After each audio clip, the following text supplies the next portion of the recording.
বেনামাজি যে ব্যক্তি নামাজ পড়ে না, আল্লাহ রব্বুল আলামিন দুনিয়াতে তার ৫টি শাস্তি দিবেন। এই ৫টি শাস্তি অত্যন্ত ভয়ানক। দুনিয়া এবং আখিরাতে আল্লাহ রব্বুল আলামিন যে শাস্তির মুখোমুখি করবেন, এই শাস্তি থেকে পরিত্রাণ পাওয়ার জন্য আমাদেরকে অবশ্যই দুনিয়াতে কল্যাণকর কাজ করতে হবে। কল্যাণকর কাজের ভিতরে সর্বোত্তম কাজ হলো নামাজ পড়া। আল্লাহ রব্বুল আলামিন কুরআনুল কারীমের ভিতরে বলছেন, ওয়া আকিমুস সালাতা ওয়া আতুজ যাকাত, তোমরা নামাজ কায়েম করে দাও, যাকাত প্রদান করো।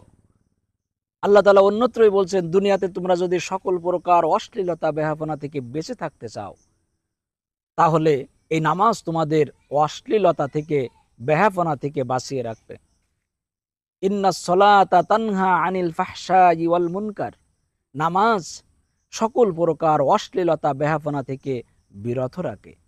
আল্লাহ রাসূল সাল্লাল্লাহু আলাইহি ওয়াসাল্লাম বলছেন, কিয়ামতের দিন নামাজ এর হিসাব সর্বপ্রথম আল্লাহ রাব্বুল আলামিন নেবেন। আউয়ালু মা ইউহাসাবু বিহিল আবদু ইয়াউমাল কিয়ামাতিস সালাহ, যে ব্যক্তি দুনিয়াতে নামাজ পড়বে, এই নামাজের হিসাব আল্লাহ রাব্বুল আলামিন তার প্রথম নেবেন। এই জন্য নামাজ এত গুরুত্বপূর্ণ ইবাদত, যে ইবাদতের মাধ্যমে আল্লাহ রাব্বুল আলামিন দুনিয়াতে আমাদের কল্যাণ বারাকা দান করেন। যদি আমরা নামাজ না পড়ি, বেনামাজি হয়ে যাই, তাহলে দুনিয়ায় আমরা যে শাস্তির মুখোমুখি হব, তার ভিতরে উল্লেখযোগ্য হলো তার জীবনের বরকত ছিনিয়ে নেওয়া হবে। কত দুঃসহ কথা, কত বিপজ্জনক কথা।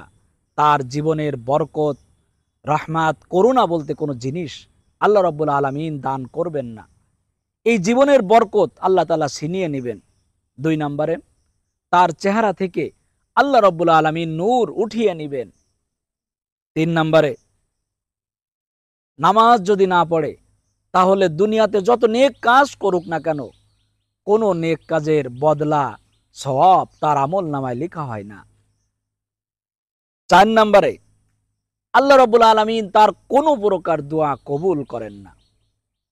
৫ নম্বরে, এই দুনিয়াতে যারাই নামাজ, ইসলাম, কোরআন, হাদিস মেনে জীবনযাপন করে, তারা যখন দোয়া করে, সেই দোয়ার ভিতরে বিশ্ববাসীকে নিয়ে দোয়া করা হয়। সেই নেককার বান্দাদের দোয়ার অন্তর্ভুক্ত সে হবে না। আমি আবার বলছি, বেনামাজি দুনিয়াতে ৫টি শাস্তির মুখোমুখি হবে। এই ৫টি শাস্তি হলো, তার জীবনের বরকত আল্লাহ রাব্বুল আলামিন ছিনিয়ে নেবেন। ২ নম্বরে, তার চেহারা থেকে আল্লাহ তাআলা নূর উঠিয়ে নেবেন।